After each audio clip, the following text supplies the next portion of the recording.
After a night in cabins at the Quorn caravan park, we headed into town to the Quorn cafe for breakfast and then picked up some supplies at the IGA and headed out of town northwards on Yarra Vale Road. Well, we're getting out of Quorn this morning. Had breakfast at the Quorn cafe. We're heading pretty much north with a bit of southeast tailwind, which is nice. Heading towards Cradock. Starting to see hills and mountains off in the distance, which is probably the southern Flinders. We've got 85 k's to go today to get to Cradock, and another 25 the following morning to get down to Walker. Flinders experience starts to happen. Not a lovely morning. No kangaroos around today for some reason. Plenty of sheep, a few parrots. Enough pace to keep the flies off the road.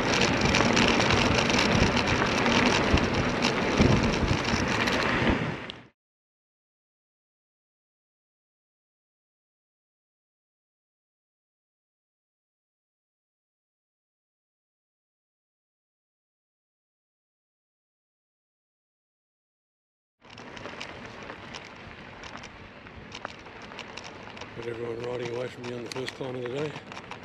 So a little scar up the top of the hill. Looks like where we've got to get to. So if it's going to be good.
There's an emu.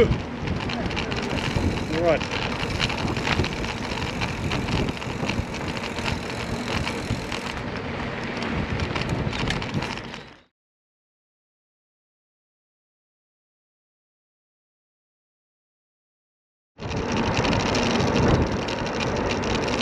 We're stomping along Vale Road. Good tailwind. Some few emus. Good cactus. One car. Plenty of sunshine. Nice little property here.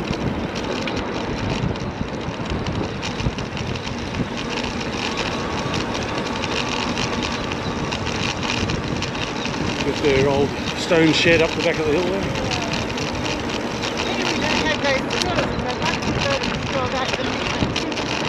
Yeah.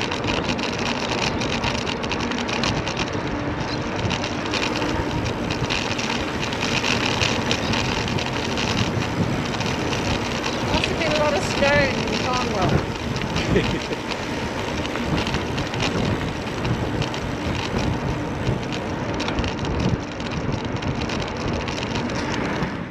The first part of the day through to about Proby's grave was a brilliant ride.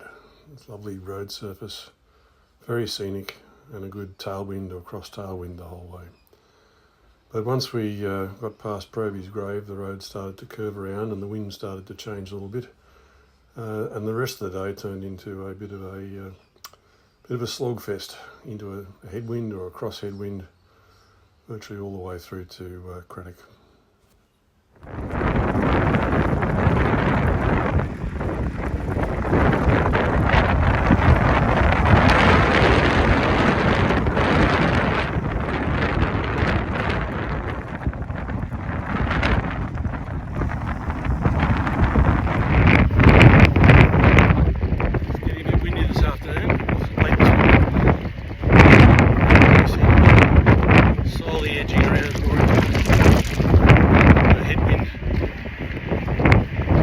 Tailwind we've been enjoying.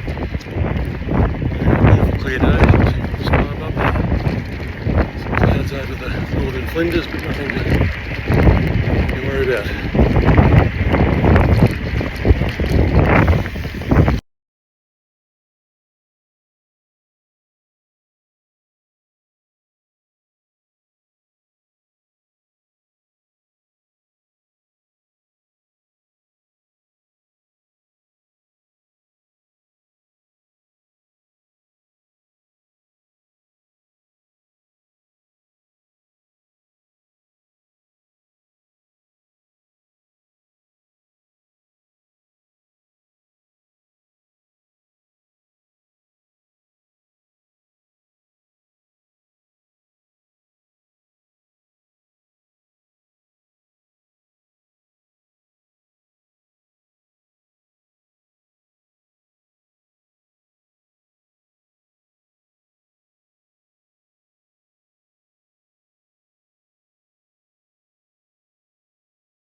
Since Simmonsdown we've turned into a block headwind, struggling to do 13 k's on a relatively flat road, 13 kilometres round. It's really hard going. Can't hear anything except for the wind.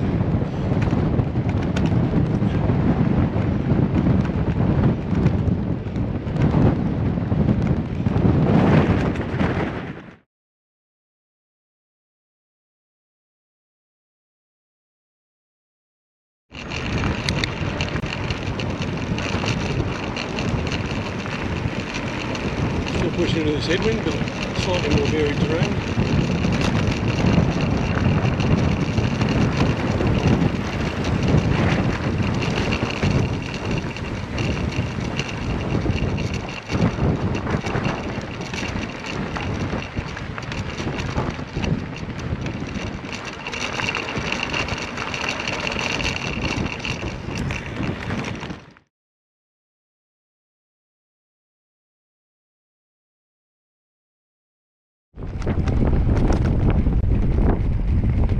Okay, we just crested the last major hill on the way to Cradock.